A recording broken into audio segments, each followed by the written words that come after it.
Hello ja tervetuloa seuraamaan mun lauantai-maideita. Päivä aloitettiin aamupalalla, laittoutumisella, vaatteiden vaihdolla ja sitten mä lähdinkin jo matkaan. Mä menin Keilaniemeen. Keilaniemessä oli PV-Olen pupappi, niin mä kävin siellä moikkailemaan vähän tyyppejä. Ja siis oli aivan sairaasti ihmisiä. Kiva, kun kävitte moikkailemaan. Ja siis oli kyllä semmoinen trooppinen ilmasto tuolla. Siellä niin oli sitten penkkikisaa, vähän kuvailin sieltä, niin siinä on Elmo itse asiassa. Hän jätti nyt kuitenkin vähän armoa muillekin. Sieltä niin muutama erittäin hienoa, siis toi on aivan sairasta.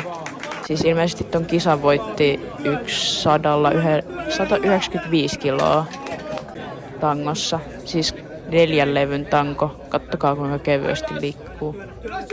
Miten toi on mahdollista? Toi on niin melkein 4 kertaa mun paino. Joo, mutta sitten mä jatkoin mun matkaa, kun sieltä niin mä menin kattoo mun poikaystävän peliä. Mä kävin nappaa vähän evästä, koska mulla oli siis aivan järkyttävä nälkä. Siellä niin mä hetken aikaa jäädyin, sit mä venasin, sieltä hän tulikin jo. Sit mä menin hetkeksi mun poikaystävälle. Muiden Lunakin oli siinä niin vastassa heti. Sitten mä olin siellä niin hetken aikaa ja hän siis nukahti. Ja sit mä menin kotiin äkkiä syömään. Mä kävin nappaamassa pientä palkintoa viikosta. Ja se oli siinä. Kiitos kun katsoit näkemiin.